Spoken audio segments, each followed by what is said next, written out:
तर बालदोस्तांनो, आता आपण पुढल्या व्हिडिओकडे वळत आहोत. आपण मागच्या तासी केला हा पाठ बघितला होता, इयत्ता तिसरी मराठीचा चित्रे 25वा पाठ. आता आपण त्याचा पुढचा कंटिन्यू करत आहोत. आपण बघितलं होतं की बिम्मची आई जरा आडवी झाली होती आणि बिम्म फरशीवरती चित्र रंगवायला लागलेला होता आणि तोपर्यंतच काही वेळाने बब्बी ही शेजारून पुन्हा घरी आली आणि ती फरशी पूर्ण रंगीबेरंगी झालेली बघून ती म्हणू लागली, उंचावून ती म्हणाली, काय घाण फरशी करून ठेवली आहेस तू.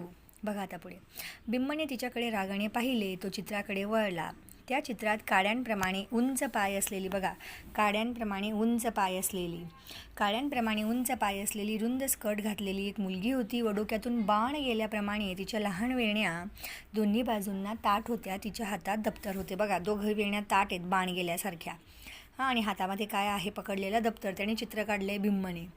ही आहे बब्बी, ती शाळेतून आली आहे, बिम्म म्हणाला. अशा वेळी आई नेहमी बोटांनी ओठ झाकून घेत असे. आता बोटांनी ओठ झाकून घेत असे म्हणजे काय की आईला हसू यायचं.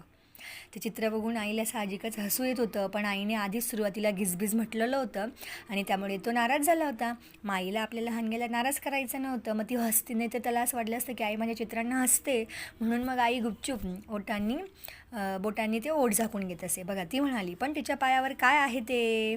आता बघा, त्याच्या पतीच्या पायावर पण त्याने काहीतरी काढलेलं आहे. आता बघा पुढे. बब्बीकडे पाहत बिम्म म्हणाला. आता बिम्म जो आहे तिचा भाऊ, तो बब्बीकडे बघतोय आणि मग आईला उत्तर देतोय की तिच्या पायावर एक बेडकी आहे. काय काढली त्याने? बेडकी. त्यावर बब्बीने दणादण पावले आपटली व ओरडून म्हणाली, आत्ताच मी तुझी सगळी चित्र पुसून टाकते बघ, मग बस गाडग्यासारखं तोंड करून. तिला राग आला आणि मग ती म्हणू लागली की मी फरशीवरचे सगळे चित्र पुसून टाकते. आता बघा तो बिम्म काय म्हणतो, मग मी तुझ्या दुसऱ्या पायावर सुद्धा बेडकी काढतो बघ, बिम्म म्हणाला. बिम्मचे शब्द ऐकताच बब्बी एकदम आकसली आणि नाक उंचावत त्याला वेडावून दाखवत आत निघेली. तिथून ती पुन्हा ओरडली, बकासूर. आता आईसुद्धा जाण्यासाठी वळली, पण बिम्मने तिला थांबवले व म्हटले, आई, आणखी एक चित्र मी तुला काढूनच दाखवतो. एका फरशीवर त्याने एक उभी रेघ काढली. त्यावर डोके काढले, गुडघ्याखाली पोचणारे हात काढले. त्यांना पालवी फुटल्याप्रमाणे पावलांच्या बोटांच्या जागी लहान रेघा आल्या. मग बिम्मने पुन्हा रेघा ओढून एक मुलगा दाखवला. अनेक गोल काढत त्यांनी त्यांचा एक ढीग दाखवला आणि मान वर करून आईच्या चेहऱ्याकडे पाहिले. बघा आता ही चित्र. त्याने आईला थांबवलं. आई जाऊ लागली. बब्बी ओरडून गेली बकासूर म्हणून आणि आई पण जाऊ लागली. मग बिम्मने काय केलं, आईला थांबवलं हात धरून आणि पुन्हा असं चित्र काढलं. असेल लहान गोल काढले. त्याचं स्वतःचं चित्र, आईचं चित्र काढलं आणि तो आता आईच्या चेहऱ्याकडे पाहू लागला. आता हे काय आहे तिने विचारले. तिने म्हणजे आईने. अगं, हा मी बिम्म नव्हे का?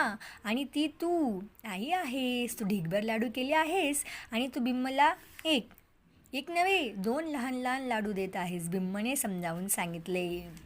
आता मात्र आई मोठ्याने हसू लागली. ती म्हणाली, असं आहे काही चित्र, लबाड चित्रकार. आई बिम्मला लाडू देत आहे का? छान. बघा, त्याला लाडू पाहिजे होते आणि तो आईला स्पष्ट नाही बोला. त्याने चित्र काढून दाखवलं आईला आणि मग म्हटलं की आई बिम्मला लाडू देते. किती लाडू देते?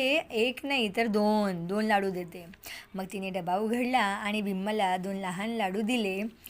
हे चित्र मात्र अगदी खरं झालं बघ, ती म्हणाली. अशी असते आपली आई. आणि चित्रांच्या रूपामध्ये अतिशय सुंदर हा पाठ आहे. ज्यावेळेला आपण फळ्यावरती चित्र काढतो आणि मुलं पण काढतात, त्यावेळेला एक वेगळीच मजा ही येत असते. जी कुलकर्णी यांचा हा पाठ आहे. बालदोस्तांनो, वाचा, प्रकट वाचन करा आणि पाठ समजल्याचं नक्कीच कमेंट बॉक्समध्ये कळवा. भेटूया पुढल्या व्हिडिओत. Bye bye.